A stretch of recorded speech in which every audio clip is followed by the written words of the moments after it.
Kees Alamaayyuun Waaqayyoon nuuf kadhataniituti gara tajaajila keenyaatti immoo bobba'an. Hundumaa kan dandeessu Waaqayyo gooftaa keenya guddaa si galateeffannaa gaarummaa kee arjummaa kee nutti mul'ifte hundumaaf galanni ulfinni siif haa ta'u. Yaa Waaqayyo addunyaa jeeqamaa addunyaa bakkeemaa kana keessatti addunyaa yaa Waaqayyo haalli isaa hundumtuu ol badee gadi badee kana keessatti nagaa faraaraan gaggeessite asii waan geesseef si haa galatu. Yaa Waaqayyo bara haalli sirraa nama kaachisu bara namni hunduu deebi'aa jiru bara namni yaa Waaqayyo keessa haalli isaa sodaadhaan guutame kana keessatti warra mana kee keessa jiraatan warra si tajaajilan yaa Waaqayyo warra saba kee gidduu deddeebi'an waan nu gooteef amma yoonaatti mana kee keessa waan nu tursiteef galanni ulfinni siif haa ta'u. Ayyaana si biraa nu ta'eef si haa galatu. Araara si biraa nu ta'eef si haa galatu. Keessaa kee soora kee hundumaaf si haa galatu. Nus maatiin keenyas yaa Waaqayyo biyyi keenya magaalaan keenya sabni duukaa jiraannu sabni tajaajiltoonni kee bakka adda addaatti si wajjin hojjetan araara keetiin waan eegamaniif galanni ulfinni siif haa ta'u. Guyyaa kanattis nu wajjin ta'e tajaajila guyyaa har'aa eebbisi waan hundumaa tooranuuf gashi mudaan hin jiraatiin ati mudaa hin jaallattu ati yaa Waaqayyo wanta xuraa hin jaallattu waan ulfina keef hin taane hin jaallattu waan hundumtuu siif kan qulqullaa'e haa ta'u. Yaa Waaqayyo waan hundumaa moofiif qulqulleeffate situ gaarii ofiif godhata. Yaa Waaqayyo cubbuu keenya irra daddarbaa keenya hundumaa dhiiga ilma kee Yesuus Kiristoosiin nuuf dhiisuun araara keetiin gara keenya ilaaluun yaa Waaqayyo nu gargaaruun fedhaaf jaalala kee haa ta'u. Harki kee saba kee gidduu haa jiraatu. Hamni foon kee dhiiga kee fudhatu kun du'aa ka'uu foonii yaa Waaqayyo jireenya bara baraa haa argatu. Adda hin ba'in. Yaa Waaqayyo namni foon koo nyaatu dhiiga koo dhugu ana keessa jiraata jette anis isa keessa jiraata jette. Guyyaa har'aa yaa Waaqayyo dadhaboota kee iddoo ati keessa isaanitti jireenya kee haaressituuf akka isaaniif ta'uuf gargaaruun fedha kee haa ta'u. Hamaan diinni seexanni waaqa irratti lafa irratti haa hidhamu.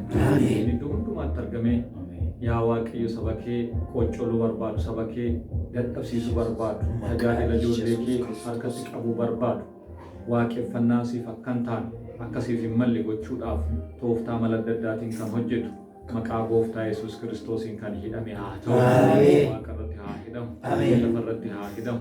Lafaa gaditti haa hidhamu. Garaa namaa yaada namaa keessatti haa hidhamu. Gola namaa biyya namaa yaa Waaqayyo biyya iddoo jiru bakka jiru hundumaatti maqaa gooftaa Yesuus Kiristoosiin kan hidhame haa ta'u. Araara kee duwwaan nu wajjin haa ta'u. Nagaan achi akka deebinuufis nu gargaari. Salallabuu gargaari. Yaa Waaqayyo nuufis nu gargaari. Jaarsolii waldaa gargaari. Warra keessumsiisan gargaari. Yaa Waaqayyo obboloota keenya warra haala mijeessan hundumaa yaa Waaqayyo ati gargaari.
Maqaa Waaqayyo Abbaan, maqaa Waaqayyo Ilmaa, maqaa Waaqayyo Hafuura Qulqulluu, Waaqayyo tokko, Ameen. Gooftaatti kan jaallatamtan amantoonni waldaa kana waldaa maqaan Yesuus Gooftaa gaarii. Tarii immoo waldaa irraallee afaan waliin waaqeffachuudhaaf iddoo kana kan jirtan yoo jiraatan hundumaa dursee baga nagaadhaan dhuftan isin jedhe. Baga nagaan dhuftan. Sun immoo gara maatii Gooftaatti waliin maatii Gooftaa hirmaachuudhaaf baga nagaan dhuftan isiniin jecha Waaqayyo isa eegeen gargaaree guyyaa kanaan nu ga'e guddaa baay'ee dhufnee galateeffannaa. Kanaafii akka beekamu guyyaa kennaa hirmaata qulqulluuti. Kana immoo amantootatti beeksifamaa turedha.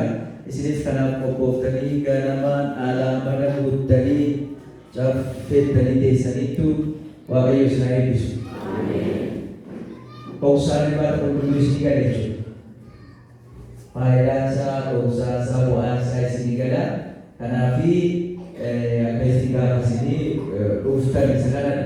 Kan nuyi hubannu Waaqayyo hunduma keenya nu adagaa kaleessa namoonni qalbii diddirrachaa turaniiru Waaqayyoon kadhachaa waldaa guutanii kana gaafa jimaataalee wal isaanii danda'an Waaqayyoon kadhachaa turaniiru. Kaan keessan immoo manuma keessanitti warra dhufuun dandeenye hojii keessanitti illee qalbii diddirrachaa akkasii toltanii hin beeknaa. Kanaaf Waaqayyo hunduma keessan isaa eebbisu jecha sagantaa keenya guyyaa walii wajjin hin jalqabnaa. Macaafa faarfannaa galata Waaqayyoo irraa faarfannaa 199 fuula 91 irra jira. Faarfannaan kuni isa walii wajjin faarfachaa sagantaa keenya kana jalqabna.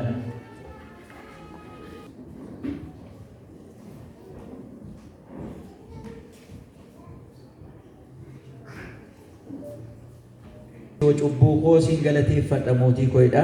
Fuula 91 irra jira faarfannaa beekamudha. Asii warri qooqasaa beeknu dura buunee warri kaan immoo jalaan wal harkaa fudhachuudhaaniti faarfannicha faarfachaa waaqeffannaa keenya guyyaa har'aa jalqabna. Siyaa fayyisaa koo situ naaf deesse yoo cubbuu koo si galateeffadha mootii koo.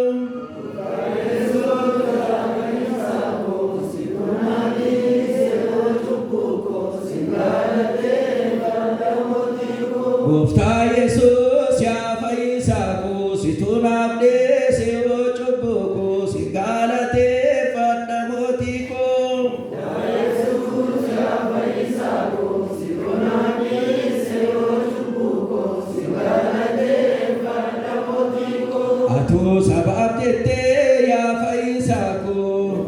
Yesuus yaa fayyisaa koo. Dhiphachuu jaallattee yaa fayyisaa koo.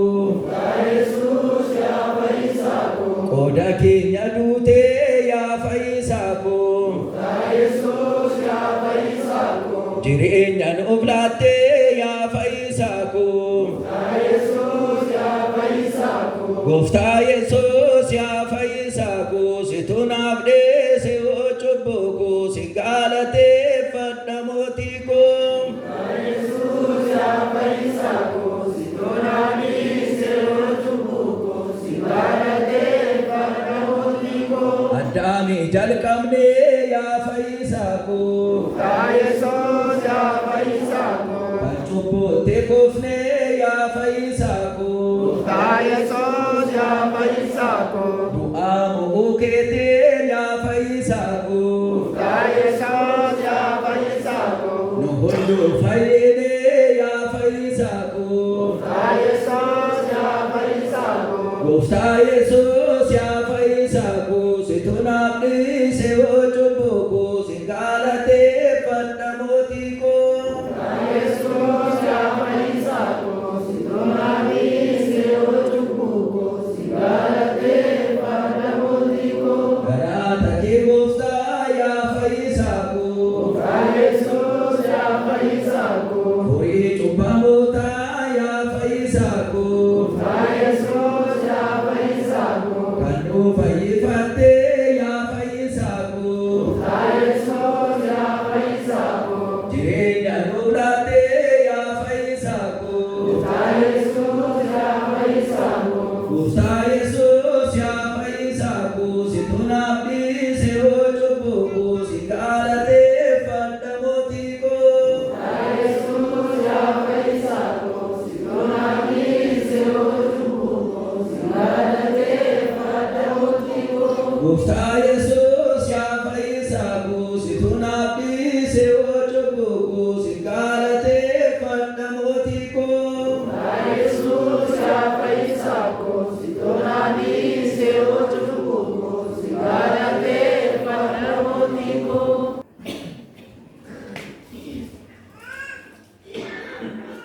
Kottaalee walii wajjin dhugaa hin baafnaa. Cubbuun keessan akka dhiigaa yoo isin diimesse iyyuu akka cabbiin addaattu diimaa biduu yoo isin godhe iyyuu akka jilbiiddamaa hin taatu. Cubbuun qabnu yoo jenne of sossobnaa dhugaanis nu keessa hin jiru. Cubbuu keenya yoo isatti mannee inni amanamaaf qajeelaa waan ta'eef cubbuu keenya hundumaa nuuf hin dhiisaa. Jallina keenya hundumaattis nu qulleessaa. Ameen.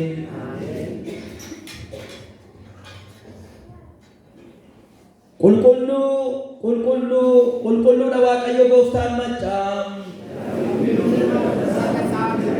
Hoosaa'inaa mootiin maqaa Waaqayyo gooftaatiin dhufu galateeffamaadha. Nagaan Waaqa irratti ogumaanis ol Waaqa gubbaatti. Waaqayyo gooftaan isa qulqullummaa qulqullummaa isaa keessa jiraate teessoo isaas Waaqa irra. Garaa qabaadhaa fi hafuura gaddeegaa kan qabanutti joodha. Warra gaddanii cubbuu isaanii isatti matanii fi nagaa kadhata isaanii si dhaggeeffataafi. Naafis gooftaa amantiidhaan galateessu ayyaana isaatti yaadnee Waaqayyo keenya goofticha waliin hin kadhannaa. Hin kadhanna Waaqayyo. Akkuma dansigaa dubbachuudhaaf yaade ammallee gara maatii Waaqayyootti yeroo qophaa'aa jiru kana ammallee carraa qaba, yeroo qaba. Waaqayyoon dhuma keenya nu gargaaru. Kanaaf keessa keenyatti yaaduudhaan iddoo hafuurri Waaqayyoo dadhabbii keenya dogoggora keenyaa nutti agarsiisu sanatti qalbii diddiirrachuudhaan Waaqayyo fuula duratti kadhachaa qalbii diddiirrachaa gara maatii Waaqayyootti wal wajjin adeemnaa Waaqayyoon kadhanna. Lubni amanuun Waaqayyoon nuuf kadhatu.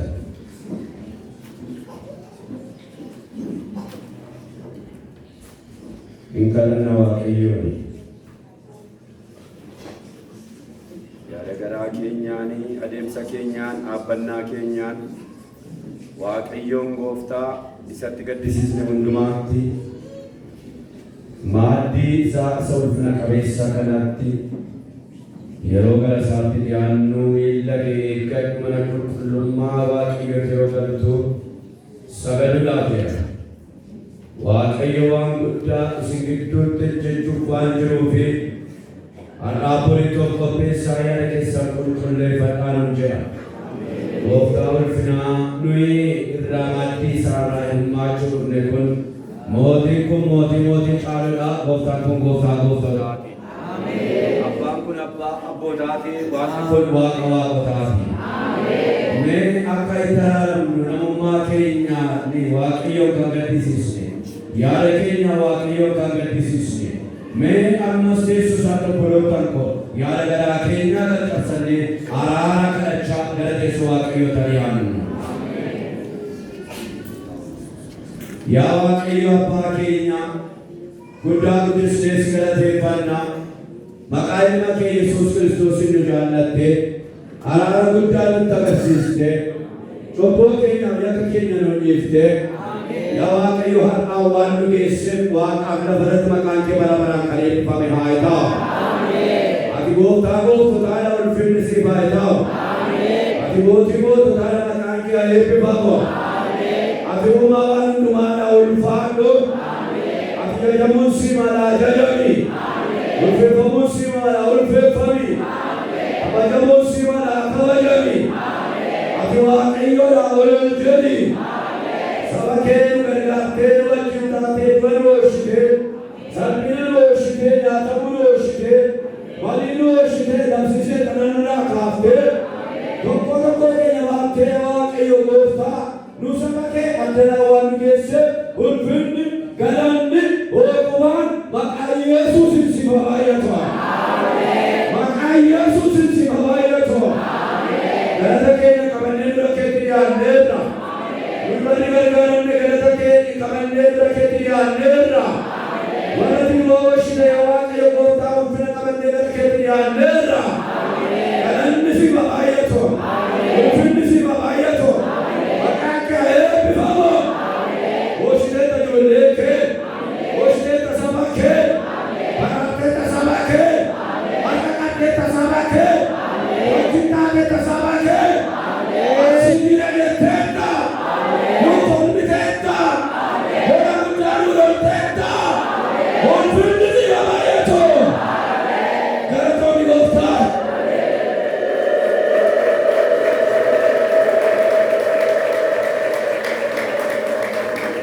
Apoyee ko dhaabatte, harmee ko dhaabatte, daa'immoota dhaabatte, dargaggoota dhaabatte, maqaa Gooftaa Yesuusiin galanni si baay'atu.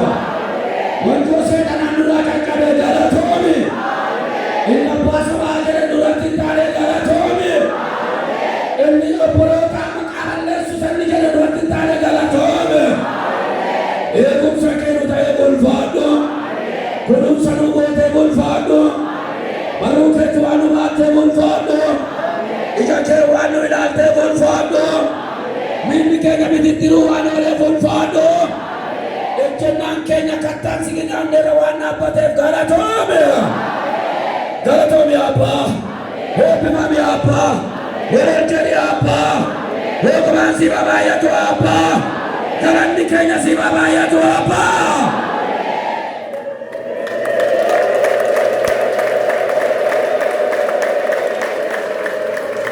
Si jajacha ulul si qaba. Abbaye ko jalalle ko michuu ko ammamma. Nuyi dadhabootadha. Nuyi Waaqayyo gooftaa macaasii malee humnaaf jabina hin qabnu.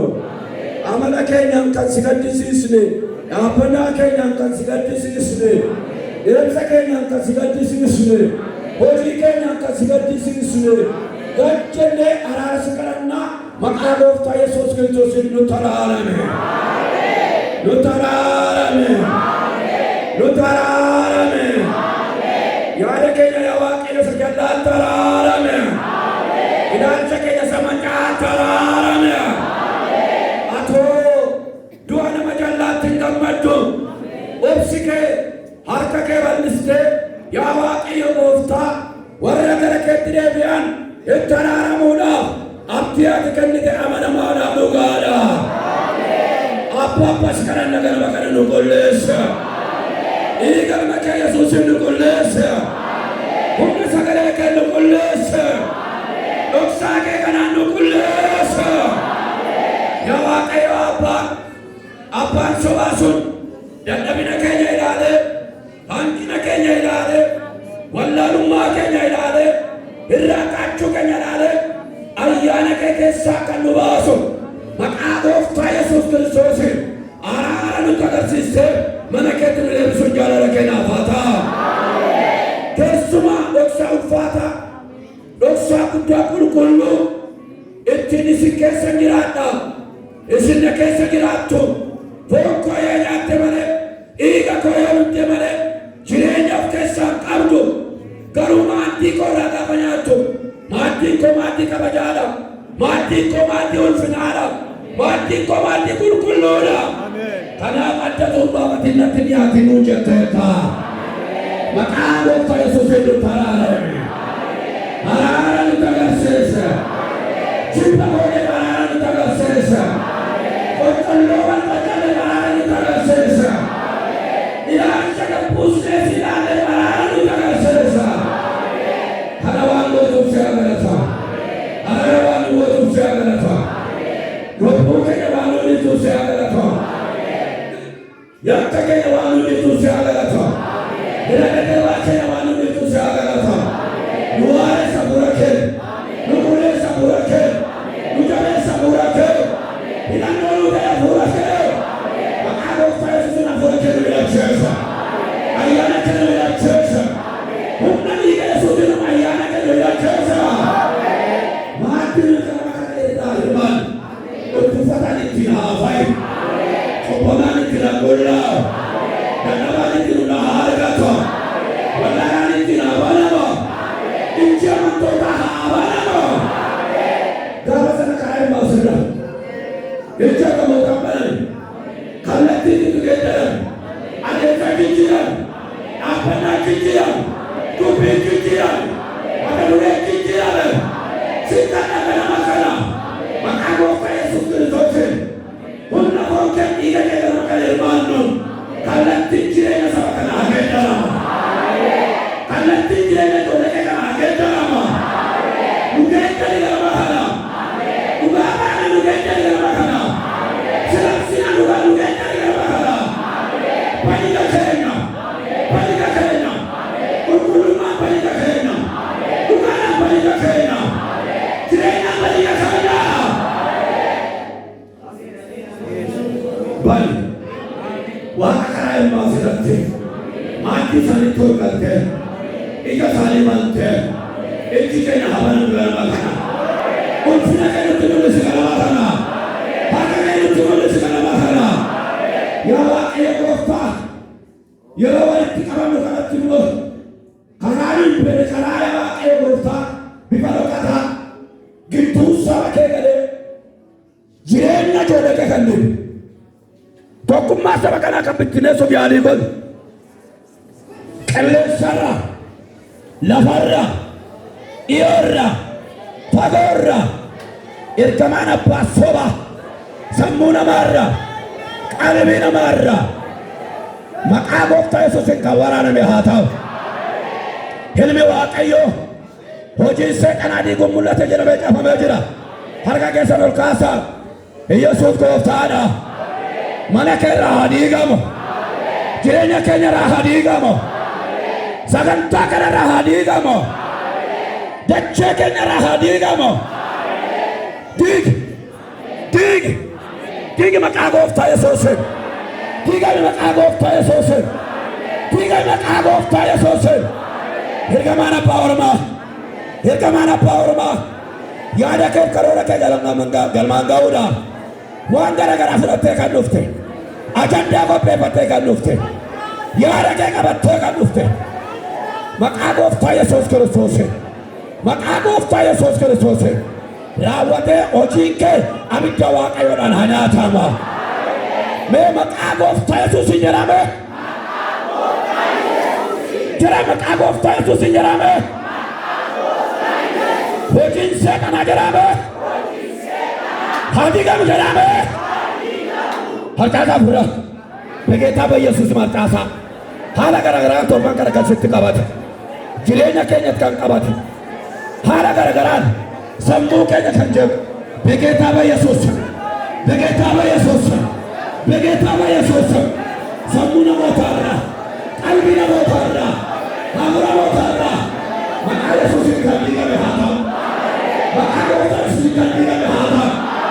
Hojiin abbaa Oromaa, yaada abbaa Oromaa, agandaa abbaa Oromaa, karoora abbaa Oromaa maqaa Kiristoos Yesuusiin kan diigame haa ta'u.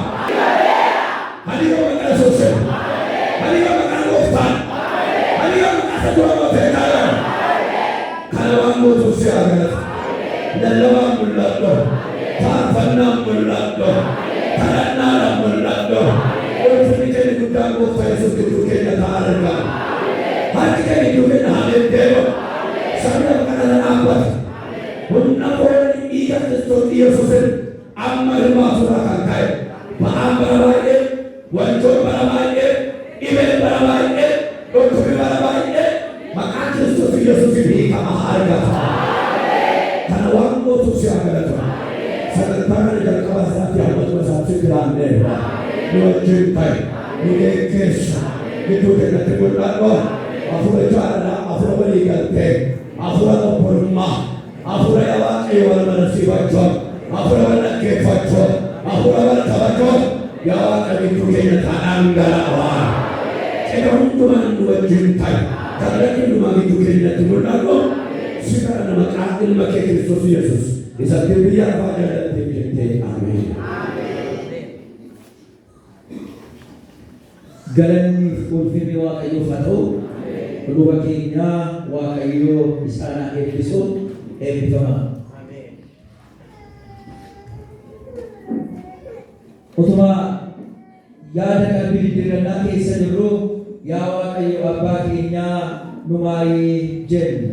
Yaa Waaqayyo abbaa keenyaa nu maayii cubbuu keenyas nuuf dhiisi gara jireenya baraattis nu geessi. Ameen.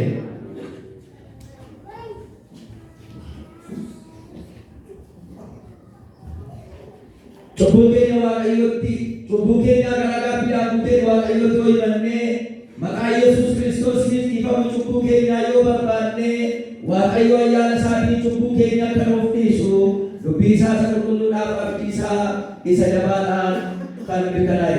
Kanaaf isa boombii gooftaa keenya Yesuus Kiristoosiin dhiifama cubbuu keessanii maqaa Waaqayyo Abbaa, maqaa Waaqayyo Ilmaa, maqaa Waaqayyo Hafuura Qulqulluu Waaqayyo tokkoon isinitti nan himaa. Ameen. Mee Waaqayyoon galateeffadhaa.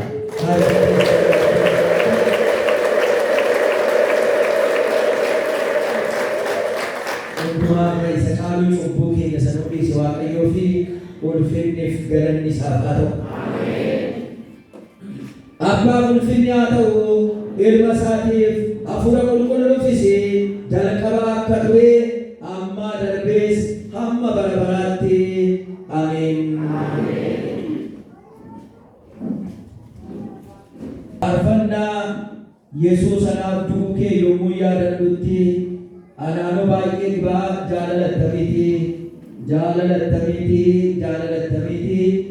inna tanaaf raawwattee kanaan oofan goottii sadii kana faarfannaa beekamaadha.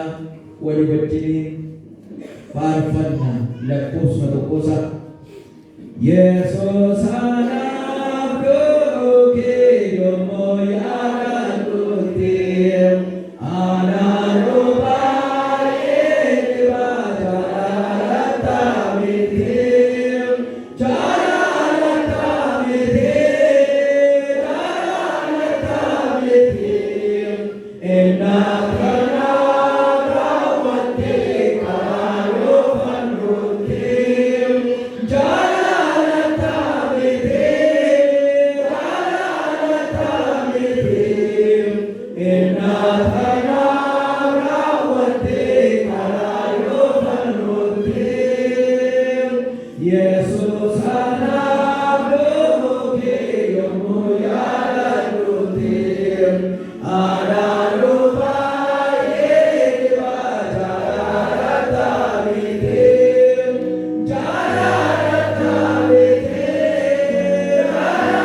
amma danda'ametti yeroo keenya eeggachuudhaaf jecha sana tokkummaa boodaa jilba